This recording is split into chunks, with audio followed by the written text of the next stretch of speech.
natin ay kung may hindi sang-ayon sa proseso ng Kamara o ng Senado, pwedeng iakyat sa Korte Suprema yan, which under our Constitution is the sole arbiter with respect to deciding what is legal and or illegal, what is constitutional and or unconstitutional.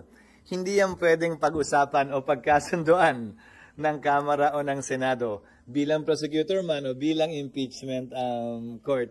Hindi ba ang amicable settlement sa pagitan ng magkabilang panig?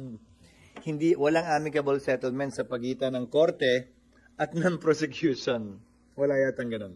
Kung nalalabuan ang Kamara sa proseso o basta kung may nalalabuan, mag-submit ng pleadings dapat ang House bilang prosecutor. Ang tagal na nilang atat na atat magsimula ito. Hindi ba? Siguro naman dapat handa na sila at nalalaman nila yung mga dapat at pwede nilang gawin sang-ayon sa rules ng Senado at sang-ayon sa rules of court na suppletorily applicable sa rules ng Senado kaugnay ng impeachment. Again, once the court is established and the court has been established already, lahat ng komunikasyon ay sa pamamagitan ng mga pleading. Hindi sa pamamagitan ng press release, hindi sa pamamagitan ng meeting o caucus, hindi sa pamamagitan ng social media, kung hindi sa pamamagitan lamang ng pleadings. Hindi kailangang mamagitan dito ng presidente, hindi kailangang mamagitan sa Senado at sa Kamara. Wala ako nakikitang pangailangan dahil wala namang kailangan ipagitan. Dahil simple lamang naman, nag-utos ang Senado bilang impeachment court, nag-utos siya hindi lamang sa nasasakdal, pero pati na rin sa prosecution. Kautusan na sa aking pananaw at palagay ay dapat sundan at sundin. Kung hindi, may remedies ang impeachment court, may remedies din naman yung magkabilang panig kung sakasakali.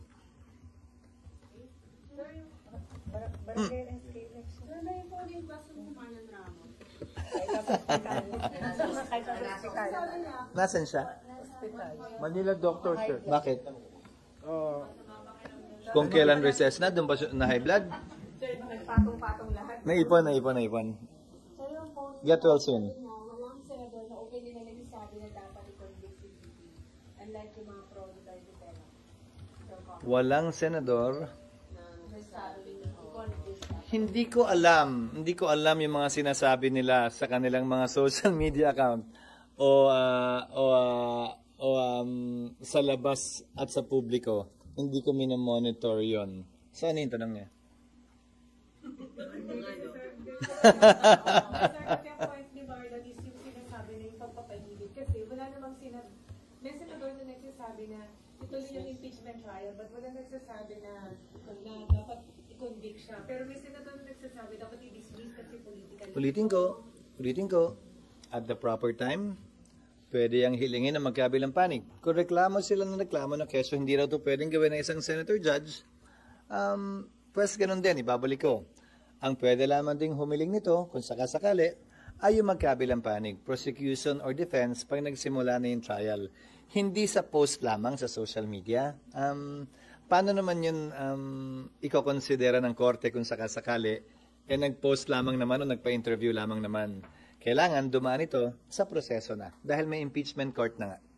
Kailangan ba i-remind ulit sila na dapat hindi na sila kung may feeling man sila sa Hindi para sa akin na sabihin pang muli yun dahil ina-assume dapat na alam ng kada senator judge ang papel na dapat nilang gampanan na siyang papanagutan naman nila sa publikong bumoto rin sa kanila.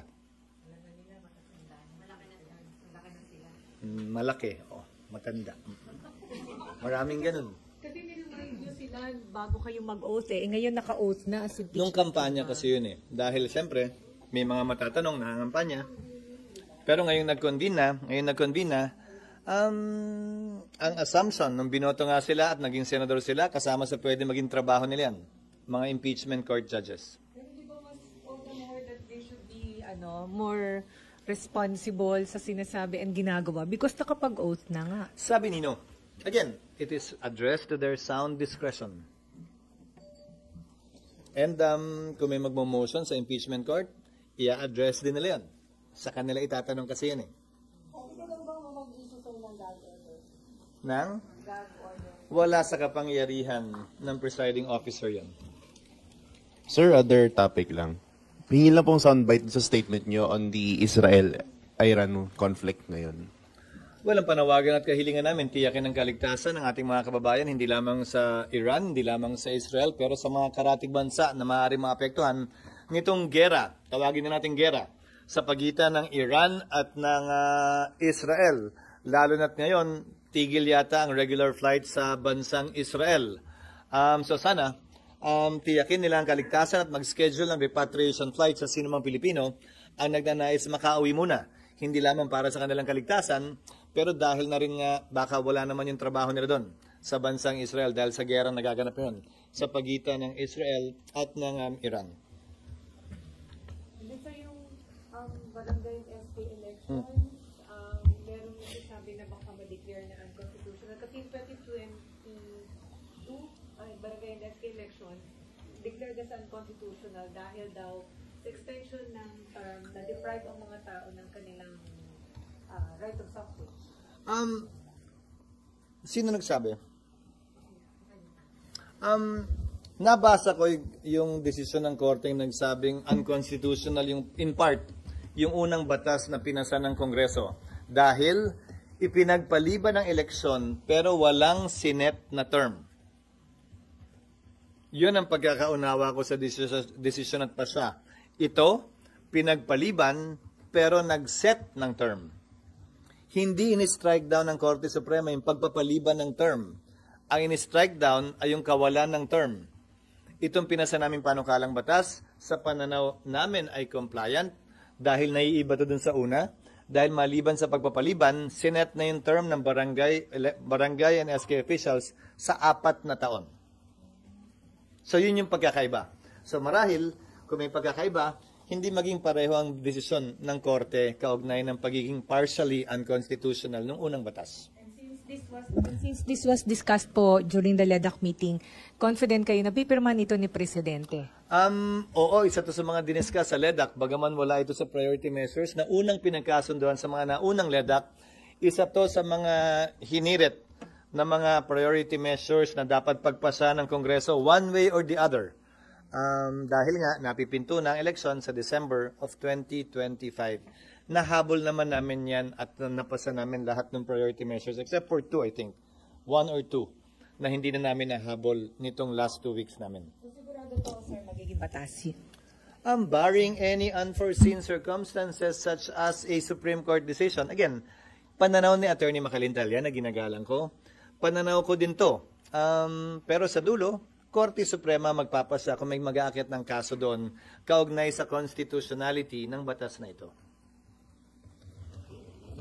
Last na lang. Statement for the upcoming BARM Minister elections on October. Ito ang kauna-unahang pagkakataon para sa akin na magkakaroon ng tunay na halalan sa BARM. Regalo natin sa kanila yan, sa ating mga kababayan at kapatid na Muslim, kaugnay ng pagpili ng kanilang magiging mga opisyal upang sa gayon maging accountable ang kanilang magiging mga leader at hindi pala parating ina-appoint na lamang at ang utang na loob ay sa palasyo sa administrasyon.